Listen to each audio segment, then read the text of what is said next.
Сәлеметсіздер ме балалар? 11 сынып информатика пәнінен жаратылыстану математикалық бағытында 2 тоқсан бойынша БЖБ.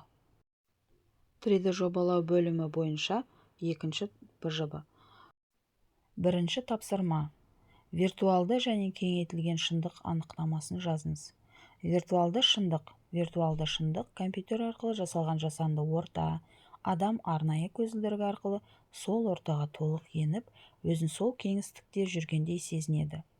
Ал кеңейтілген шындық нақты әлемге виртуалды объектілерді, сурет, анимация, 3D модельді қосу арқылы көрсетілетін технологияны айтады.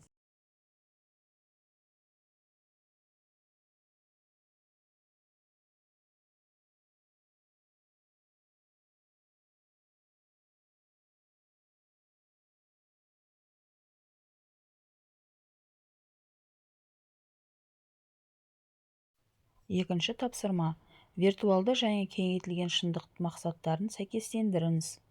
Виртуалды шындық ол жеке әлемді толықтай компьютер басқарады. Ал кеңейтілген шындық нақты әлеммен өзара әрекеттесудің жаңа қабаты ретінде цифрлық суреттер сияқты виртуалды компоненттерді қосу арқылы тәжірибені арттырады және де интербелсенді орта жасайды.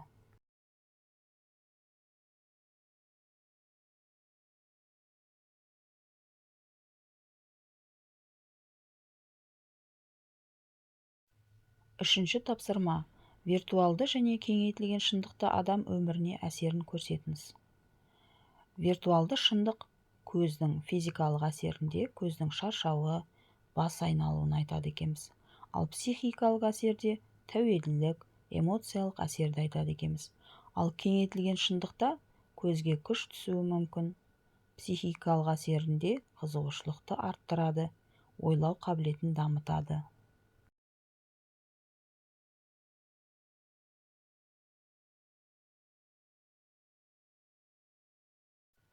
Төртінші тапсырма. 3D панорама жасау кезеңдерін ретімен орналастырыңыз. Ең бірінші бізде В болады екен. Ол бізде 3D панорамаға түсірілім жасау болады екен. Ал екінші бізде А болады екен. Фотосуреттерді өңдейді екен. Үшінші бізде Д болады екен. Ол 3D панораманы біріктіреді екен.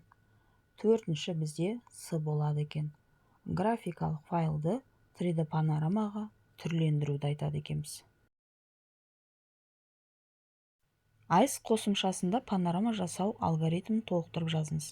AIS бағдарламасын іске қосу, фотосуреттерді бағдарламаға жүктеу, стичинг тігу режимін таңдау, камераға қозғалысын таңдау, Panoramic Project таңдау, гроп қию құралымен шеттерін түзету, image setting арқылы сапасын баптау, экспорт сақталған панораманың форматын таңдап, сурет сапасын реттеу.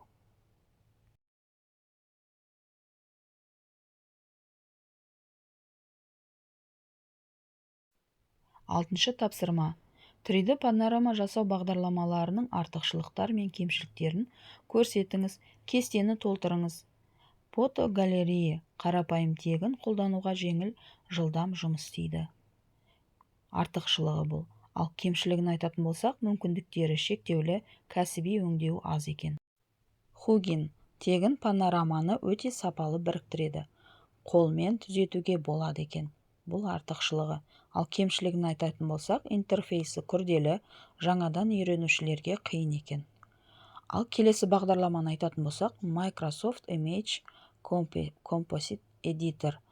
Ол артықшылығын айтатын болсақ, өте жылдам, автоматты түрде тігіп береді екен, сапасы жоғары екен. Ал кемшілігін айтатын болсақ, қазіргі кезде ресми қолдауы тоқтатылған екен. AutoStitch артықшылығын айтатын болсақ, өте оңай, бір батырмамен панорама жасайды. Ал кемшілігін айтатын болсақ, баптау мүмкіндігі жоқ, сапасы орташа. Видео пайдалы болса, арнаға тіркеліп, лайк басуды ұмытпа.